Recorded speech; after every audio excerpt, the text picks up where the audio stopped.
Support for The Common comes from the law firm of Davis Malm. Each divorce and family situation is unique. Their lawyers provide empathetic guidance and tenacious advocacy because your family matters to them. Learn more at davismalm.com.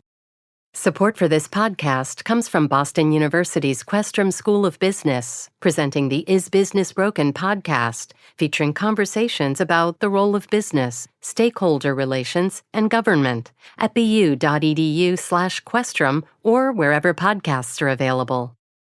WBUR Podcasts, Boston.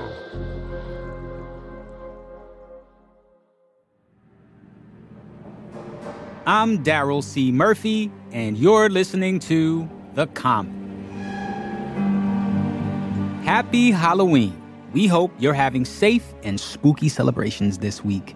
That said, Tuesday, November 5th is the 2024 general election, and there is nothing scarier than getting to the polls unprepared.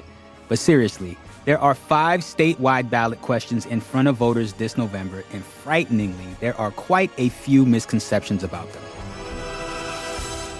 But don't worry, we won't leave you in the lurch. Evan Horowitz, director of the Center for State Policy Analysis at Tufts University, joined me recently on Radio Boston to take us through each question and outline what's really being asked of voters next Tuesday. Now, on with the show.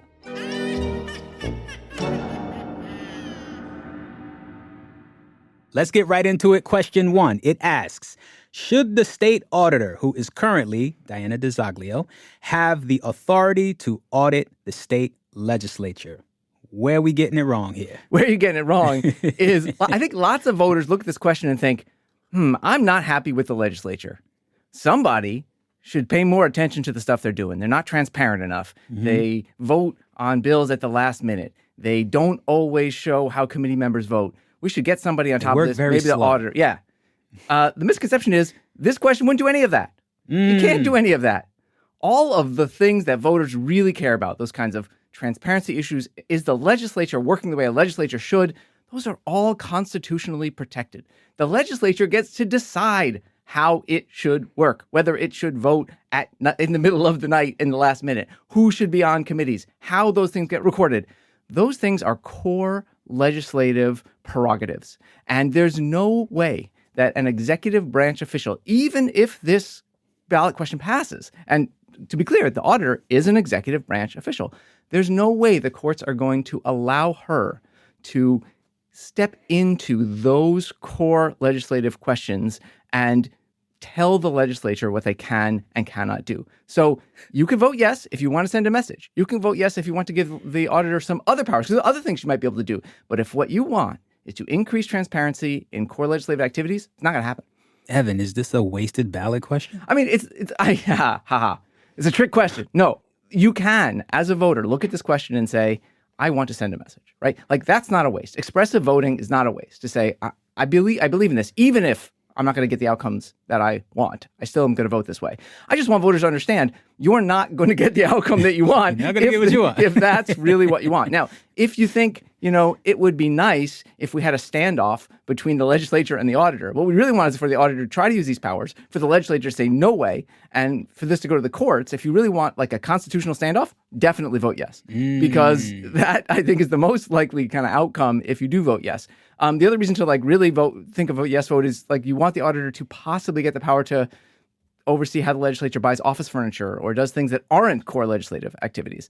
But do not go into the ballot booth thinking if enough Massachusetts voters fill in the little yes bubble on this, then we're going to get more insight and more control over how the legislature pursues legislation, votes. It's not going to happen. So, Evan, what I'm hearing is the value here is strategy. It's chess, not checkers.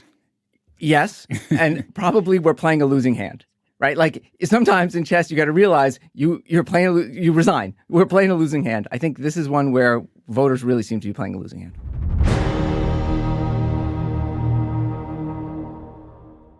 Question 2. Here we go. Ask if the state should eliminate the standardized test known as the MCAS. Eliminate it as a graduation requirement for high school students. What's the biggest misconception here? The biggest misconception is that this question is about the MCAS. It is fundamentally not about the MCAS. It is fundamentally about whether the state should have any role in determining who can graduate from high school. Right now, students have to prove themselves, their readiness to graduate, to their local districts and also to the state. Now, the MCAS is the way that most students prove themselves to the state.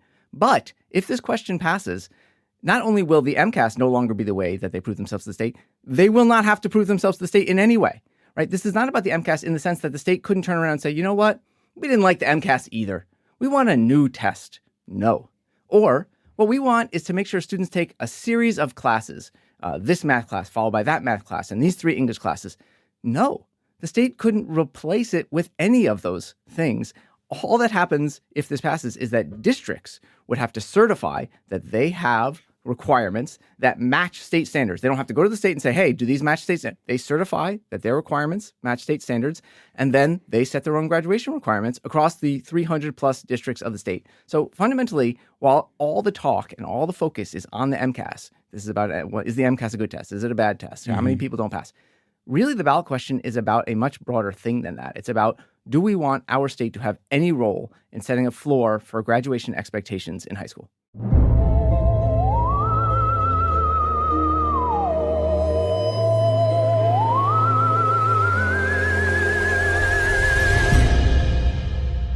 All right, moving on to question 3. This proposal would provide transportation network drivers like Uber and Lyft drivers with the right to unionize if they elect to do so. Is there anything we need to keep in mind here? And I might have a few follow-ups here. Oh, good. Well, because I think this is the one, hopefully we'll get to all 5. This is the one where there isn't a really strong misconception, but I think that's because there aren't really strong conceptions about this. This is the one where I think voters really have the least strong understanding of what this question is about. It is about whether Uber and Lyft drivers can form a union. But behind that is 30 pages of new regulations about how this could work, because it requires a first-in-the-nation effort to set up a whole new system of unionizing. And, if you spent, as we did at CSPA, 6 months reading through this and over and talking to experts, then you know that this framework has all kinds of gory details that will determine its impact. But voters don't know that. Voters can't be expected to know that. So they're really stuck at this very high level thinking, is a union a good thing or a bad thing? Yeah. When at root, this question has a lot more implications than that. Does this have the potential to have a negative effect on people who use these services? Well, I think the core trade-off for sure is if drivers get the right to a union and form a union, they're likely to get better working conditions. They're likely to see higher wages, more benefits. And that money is going to come from somewhere, the money for more wages. And one place it's going to come from is riders. So I think you should expect, if you're a rider who relies on these, that your trips to the airport are going to get more expensive, that your daily rides are going to get more expensive. Now, that's a classic trade-off. And voters are, I think, pretty well positioned to think about that. Do they believe, fundamentally, that that's a worthwhile trade-off, that they should be paying more money in order to ensure that workers have better pay and benefits? But that is the classic trade-off for a question like this. Is there anything we might see from the rideshare companies themselves? A lawsuit in response. I mean, I think, as I said in the for question 1, the surest response to a yes vote is some kind of constitutional gridlock. Here, the surest response to a yes vote is a lawsuit. It is really unlikely that this will take effect immediately. It will be challenged, probably held up in the courts. It could be years before we see it. I've been saying to people, it's possible we get fully automatic robot taxis before this thing gets resolved. Well, we're going to take a quick break here, but when we get back, we'll go over the remaining 2 ballot questions with Evan Horowitz.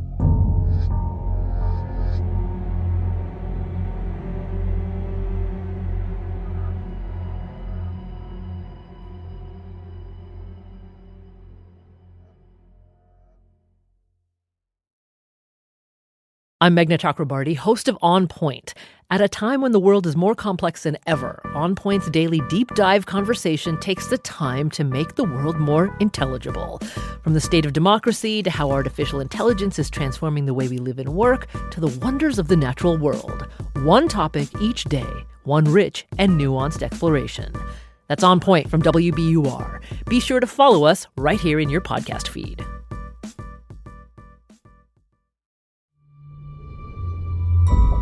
And we're back with Evan Horowitz. Question 4. This is a big one.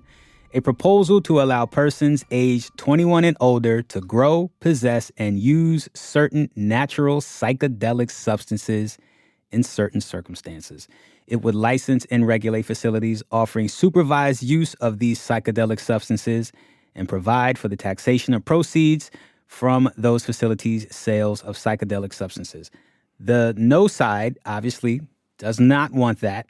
What's the biggest misconception here? I really like the way you frame that because you avoided the biggest misconception, which is that this is a mental health proposal or a public health proposal. Very often when you hear the summary, it's we're legalizing certain psychedelics for public health or to improve mental health. And, you know, the key thing to recognize is that's not fundamentally what this is about. There is no intersection between this and the mental health system, the health insurance system. It will not change what doctors can prescribe. It will not create new reimbursement rates for doctors who are using these things. It's fundamentally about drug policy, not health policy. And that doesn't mean that there might not be some kind of mental health benefits to it. There are promising studies about these drugs. There are anecdotes about their value for certain real hard-to-treat conditions like depression. However, dosage will be up to people who are growing it and getting it from other people, or will be overseen by facilitators who may very well and are likely to lack medical training. So what this is setting up is a new kind of drug policy that proponents are hoping has some mental health benefits, but that are not regulated in the way that our health system is regulated to ensure that we maximize the benefits of changes that we make. Like when we authorize drugs for use in the medical system, we're tracking their impact. We're doing random studies. That is not going to change because of this ballot question. We're not going to be doing those kinds of things. They're happening on a separate track. But no, we're just allowing these drugs to be used, not making sure that they're optimized for health. I do wonder, what does the state have to gain should this ballot question be approved? Yeah, so I mean, it didn't come from the state. It's not like the state said, this is a great idea. Let's legalize certain psychedelics, right? This, lots of ballot questions do. They come from outside. They come to us, and the state says, I guess we're just going to have to deal with it. And I think that's more or less what the state is thinking here. There's not a lot of money in it. Unlike the marijuana question, there was always in that question a sense of like, oh, there's revenue here. Well, we'll open stores. They'll sell pot. We'll get tax revenue. We'll use that for other good things. There's not going to be enough revenue from psychedelics to enable anything like that. So there's no benefit there. It really is just a kind of responsiveness to an interest group that believes in the power of these drugs, and maybe some new information about how much people change their decisions to use them if they're legalized. We're going to learn a lot about that. Like if all of a sudden psilocybin, magic mushrooms are legal, how many more people are using them, and what benefits and risks come with that? Understood. Question 5. Yeah. The last one. A proposal to gradually increase the minimum hourly wage an employer must pay a tipped worker. So that's restaurants, bars, for example. Now, instead of getting a $6.75 base wage and then tips to cover the rest, employers will be responsible for the full minimum wage by 2029. What are the misconceptions here? I would argue this is also a pretty big one, too. This is a big one, and the misconceptions. It is not about increasing the minimum wage. There's a lot of language about sub-minimum wage. Do tip workers make less than them? Tipped workers get the minimum wage just like everybody else. They are guaranteed $15 an hour like every other worker in the state. This ballot question would not change that. What it does, as you lay it out, it changes who pays that $15. Right now it's a mix of tips from customers and direct salary from your employers. It will change that in that over time it will have to come from your employers. But guess what? Where do the businesses get their money? From customers. Like, business people don't start a business and then bring their own money and pay their workers. No, they get money from the customers to pay their workers. So one way or another, the money was coming from tips. It will still come from customers. It's just a question of how it will come from customers. And, we think the most likely thing is that tips will get replaced by service fees. More restaurants will have service fees, and there probably won't be that much of a change in business operations. But the key thing to understand here is that this is really not about changing the minimum wage. This is about changing who pays and how that ripples through the industry. So it's kind of similar to question 3 in a sense, right? But the big difference between question 3 and question 5 on this point, because I said, we talked about this, and when drivers want more money, right, some of that will come from riders, but also those companies are profitable. Uber and Lyft have profits. So some of the money to pay drivers can come from profits. And unions are very good vehicles for ensuring that profits get distributed among workers.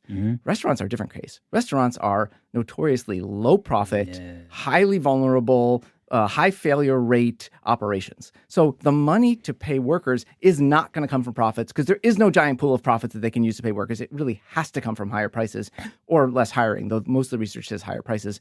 And those higher prices are going to come from people's pockets. Now, maybe not. Maybe you just stop tipping and you pay service fees instead of tips and the world goes on exactly as it does, except instead of my 18% tip, I just have 18% service fees. That's fine. But that's the kind of change that you should expect because the money's going to come from somewhere. Well, Evan, we have to end it here, but thank you so much for joining us. I found this really helpful, and I'm sure our listeners will too. It was great talking to you. Thanks for having me.